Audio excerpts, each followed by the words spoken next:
All right, hey, welcome back to the channel. I'm Corey. Great lesson for you today. I think you're gonna love it, particularly those who are just the beginning blues soloists, the folks that are saying, man, I really can't put two and two together. I know the chords, I know the scales, but I'm having trouble putting it all together. So we're gonna start and crawl before we walk here today. That's the whole emphasis. We're gonna take just a blues in A. So we'll have A7, D7, and E7. If you're into blues, good chance you know that already. And there's also a good chance you know an A minor pentatonic scale. And we're just gonna focus in good old pattern one, home bass. It's an old friend, whatever you wanna call it. I use it every day and nothing wrong with that. But what we're going to do is we're going to target the root notes of each chord that goes by. So for an A7 chord, we'll play a riff and end on an A. When the chord changes to a D7, we'll play up and back to a D7, and then we'll go back to A. We'll follow the E, back to D,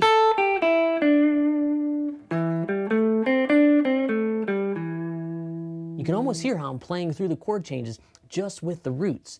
And I know what a lot of you are probably thinking, well, I've been watching these guys teach solos, and they're saying don't play the roots, start on the third, target the third, make sure that you have cool phrasing and don't start on the downbeat, but you're just getting started and you're sitting there and going, I don't even know what an upbeat is or a third is. But I know what a root is because it's the name of the chord. Could I start there? Yes. Playing guitar solos is like speaking a language. B.B. King says it, all these great players say it. That A minor pentatonic scale right there, that is your little dictionary. And you're gonna pull some words out of it to create some sentences. And I created some sentences for you. You know how like in grade school you had to write like the quick brown dog jumped over the lazy fox or whatever, that kind of stuff. That's what it's like when you're first getting started. So I created some easy sentences for you. 2, 3, 4. 2, 3, 4. 2, 3, 4. 2, 3, 4.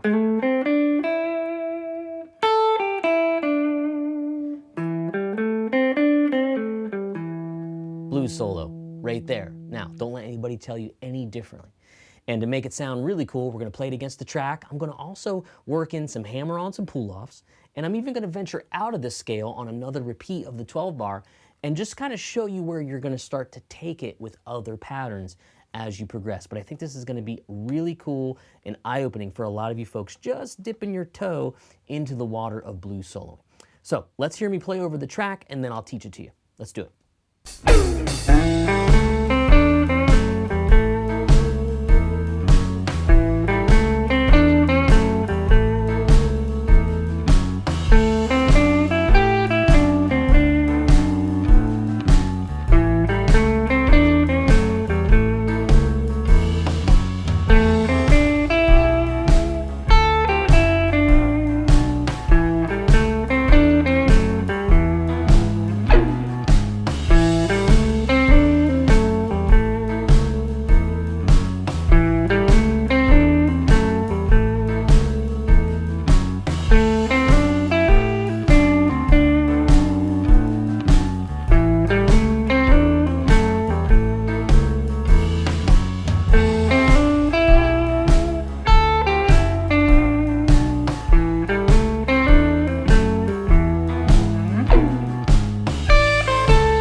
All right, so let's break that stuff down. And before we get into it, I want to make sure that I say, take this stuff one piece at a time. If you want to learn the notes first, great. If those come easy to you, great. If hammer-ons and pull-offs are new, that's fine as well. This is going to be a little bit of an overview about how to get started actually soloing and what notes to really go after and land on, more importantly, because I know many of you out there are struggling with that. So make sure, first of all, that we know our A minor pentatonic scale, pattern 1, 5th fret, 6th string. We want to start.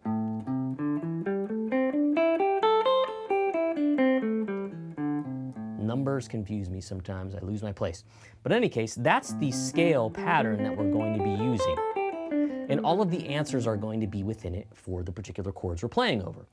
So we're going to play over the A7 first, but we're going to start on an E note. You see that E note's actually being played by the chord right there. And we're going to play 1 and 2 and 3 and 4 and 1. That's going to be our phrase. Bop, bop, bop, bop, bop, bop, bop, bop, bop. So it's going to go 1 and 2 and 3 and 4 and 1, 2, 3, 4, 1 and 2 and 3 and 4 and 1, 2, 3, 4. And every time we play that phrase, we end on an A note. Okay? So let's dissect those notes a little bit. We're starting from an E in the scale, and we're going to end up on an A. So we're going to go E, G, A, C, D, C, G, A, G, A. In frets, super easy. 7, 5, 7, 5, 7, 5, 7, 5, 7. But what you have to do is give it a shuffle rhythm. 1 and 2 and 3 and 4 and 1 and 2 and 3 and 4 and 1, 2, 3, 4. 1 and 2 and 3 and 4 and 1, 2, 3, 4. Now, if you haven't done alternate picking yet, you should be considering that too. Down, up, down, up, down, up, down, up, down, 2, 3, 4. Down, up, down, up, down, up, down, up, down, 2, 3, 4. Make sure you consult the tab so I can go a little quickly and you can follow along. Now, the next chord, D7, even though that shape only plays a D on the bottom half of the chord there, what we're going to do is we're going to start from an A note, but we're going to end up on a D. It's going to sound like this. 2, 3, 4. That's going to be A, C, D, E, G, E, D, C, D. Frets would be 7, 5, 7, 5, 8, 5, 7, 5, 7. Now swing it. 2, 3, 4. Back to the 1 chord. End on A. Now the 5 chord, as we call it, the E7 comes around, and we're going to play and target that E note that's in the chord there. And we're going to do that from this 4th string A right here. A, C, D, E, 5, 7, 7, 5, 7, 5, excuse me. And that rhythm is 1 and 2 and. We're going to play a riff for the 4 chord. That one's going to go like this.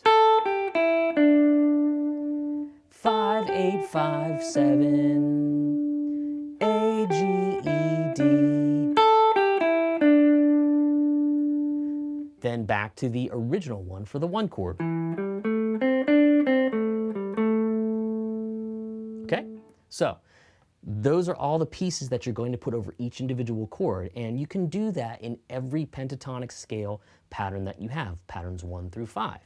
I even touched on it a little bit in a different way on the 3rd repeat of the 12-bar blues. Now, the other thing that we talked about, or that I played, was how to approach that with a hammer-on pull-off sort of idea. So what's going to happen is I'm going to play those same notes again, E, G, and hammer on there. Hammer on there. Pull off there. Pull off, hammer on. We're not going to go deep into this here, but it's a way to kind of get some more flavor, interesting tone, an interesting approach and style and all that stuff into your playing. So if you just took that part,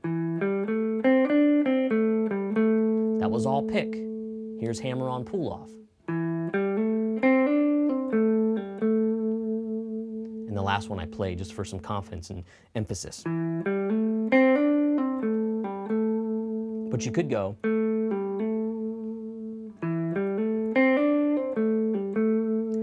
Now this is going to be helpful when you want to get some speed. 1, 2, 3, 4. 2, 3, 4. 2, 3, 4. 2, 3, 4. 2, 3, 4.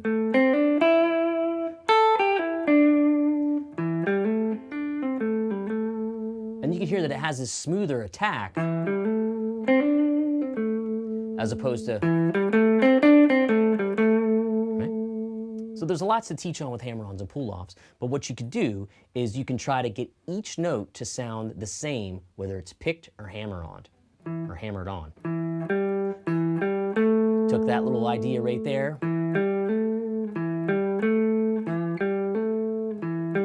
Pick, hammer. Pick, hammer.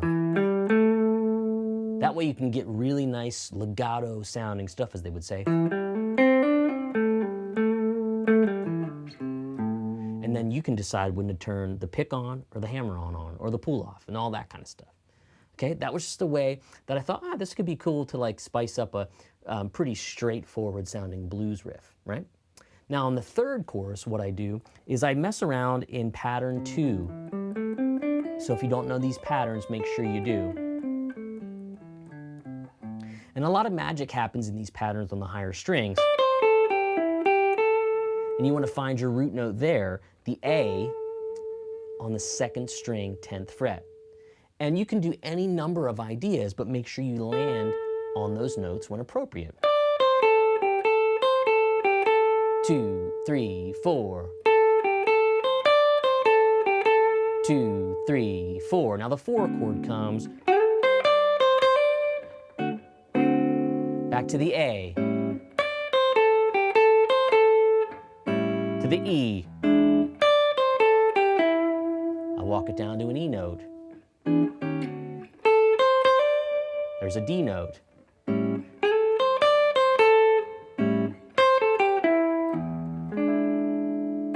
Now, your person who thinks they can really play some blues solos, they're gonna be like, oh man, that's super pedestrian. Nobody does that. Albert King does that, B.B. King does that. Anybody whose last name is King probably does that. And it's again, we're here to kind of get our feet wet. I don't give a, flying whatever about what somebody says, whether it's cool or not. This is about how to get started. And a lot of you, I'm sure, sitting there saying, I don't know how to do it, and everybody can play rings around me and won't show me how to do the easy stuff. Yeah, I must have better. But that's what you want to be thinking about, is how can I just make little, short, easy sentences to communicate. When you go to Mexico, you want to ask where the bathroom is. ¿Dónde está el baño? Whatever. You want to make sure you can say the important phrases to communicate. That's just like playing guitar solos, right? Let's talk about the track. Let's bring that in, and we'll have some fun. Let's find it here. Track, baby. Here we go. Yeah, I'll walk you through it. Here we go. 1, 2, 3, 4. All over the A chord. Here comes the D chord, starting from that A. You didn't even have to move to start. Back to the opening riff. Target the E.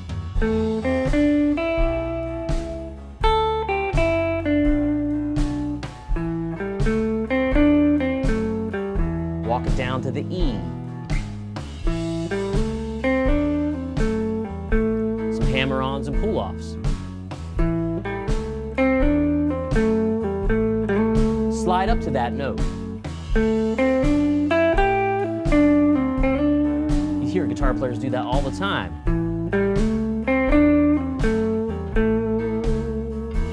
Up to the E.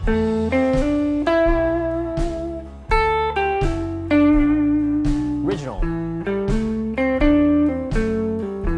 Now that you have that framework, play some more.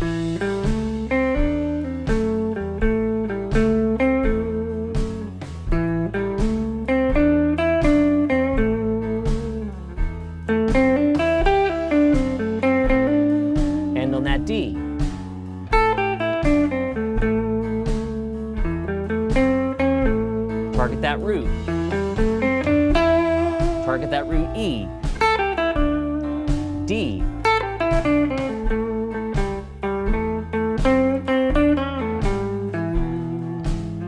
So when you know where you're going, it's easier to kind of jump off the diving board or the ledge and see like, I'm gonna land on my feet here, right?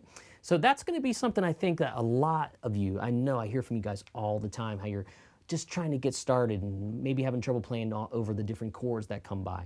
I didn't throw any bends, I didn't do a whole lot of sliding, I didn't play any typical. So imagine if you did that after you played a couple simple phrases like what I just taught you. Now you're building a vocabulary, and that's what really, really hits home as a blues soloist, for sure. All right, I hope that made sense. Lots of fun. Of course, the tab and the track will be available. There'll be a link in the video description as well as the comments. I put it in the comments once the video airs because I can't do it beforehand. So it'll take you to a landing page, drop your email in, and you get access to the Google Drive with the goods, for sure. So I hope you enjoyed this lesson. This came to me from a couple emails people were sending me saying they were just having some trouble soloing. So feel free to contact me, and I can't always provide what you all are looking for, but I'll sure try, you know, if it works in the confines of what I think is appropriate for the channel. Or if it doesn't, I don't care. We'll teach whatever and whatever, however, whenever on this channel.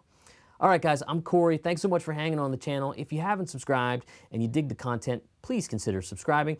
If nothing else, please hit the thumbs up button. That really helps these videos get out there in the YouTube atmosphere.